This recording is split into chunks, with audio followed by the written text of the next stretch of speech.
I'm a Sydney boy. I grew up in Sydney, and I think it's incumbent, that's a lovely word, isn't it? It's incumbent on musicians, particularly folk singers, to sing songs about important things, and what could be more important than climate change? And we know that as the climate changes, as places get cooler and places get warmer, animals migrate. And when I moved to Canberra, in about 75 I think, there was one little creature that I'd grown up with in Sydney that I missed when I moved to Canberra, but as the climate is changing, things are getting warmer here, and they tell me that this particular little animal is moving south as the weather warms up. It's more comfortable down south, and they think that fairly soon it'll arrive here, so I'll feel that one of my childhood friends probably isn't the right words, but one of the animals that was familiar to me in those days will be back in Canberra, and my kids will be able to enjoy them too.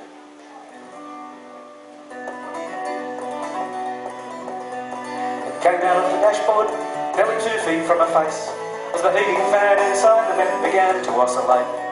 She could not believe her eyes, she thought the vent had come alive, as the probing legs came blackly through the grate, and a spiky sheet of fear flew up her back. She fought to force her fingers to relax, but with one eye on the grate, she stabbed blindly at the brake, and the battered hole skidded off the track. It squeezed past the plastic, fell forward with a plop. She screamed and watched it run back through the car. Like a herky-jerky doll, spring-loaded in a box, she catapulted through the door onto the tar. And the night air hit her body like a blow. It was very nearly 10 degrees below. On the back road to Coburn from the lights of Jindabyne, she'd been running with the coming of snow. And it's somewhere in the car, Lord, it's somewhere in the car. The cabin light's not working and the night is deathly dark. You know there's matches somewhere, but you don't know where they are. And the bloody thing is somewhere in the car. She knew that she'd driven down from Sydney, where it must have got on board. She knew it was a funnel wing. She'd seen the things before, but they're rarely quite as large or as ugly or as fast as the thing that she'd seen running on the floor. So she flipped the driver's rear door open wide, but the moon was gone, she couldn't see inside. Under the empty burger wrappers and discarded biscuit packets, there were far too many places it could hide. And it's somewhere in the car, Lord, it's somewhere in the car. The cabin light's not working and the night is deathly dark. You know there's matches somewhere, but you don't know where they are. Do you? Got anything somewhere in the car? So she walked around in front of the hole as it lay there in the ditch, like a wounded beast. She knew no one else was coming up the road from Coburn that night, and she wondered what the hell she was going to do.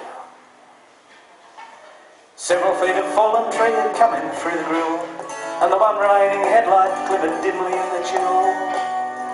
And the first few flakes of white spun and danced along the night, as the blizzard came in howling from the hills.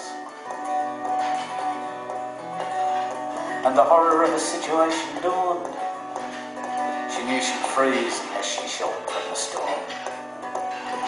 With every nightmare that she'd known, she climbed back inside the hole, driven by the desperation to be warm. Through the hours of the darkness, she stared into the blackness, every muscle in her body quivering in wild alarm. Every time she thought she heard it as it skittered through the papers, every time she thought she felt it on her arm. And the howling mountain blizzard wrapped its fingers round their prison, and the storm clouds battered out the stars. Hell isn't cold at all, hell isn't hot at all, she thought. It's colder than the grave, and it runs on silent legs inside this car.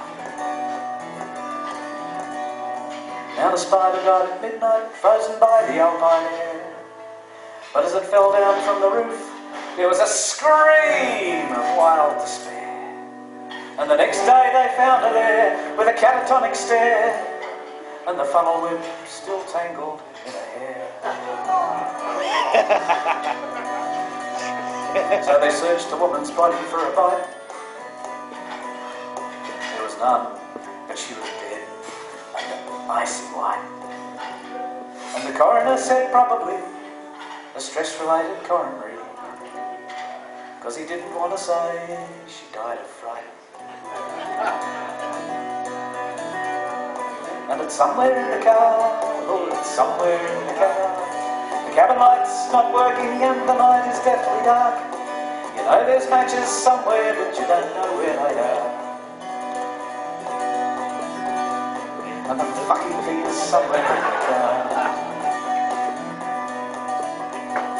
Now there's a scientist on the Sunday social page who's just been married to a girl who's half his age.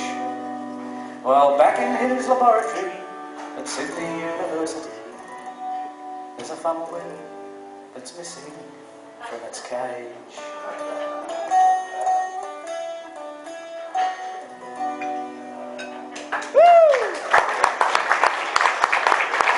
Thank you. That is, of course, a Pat Drummond song.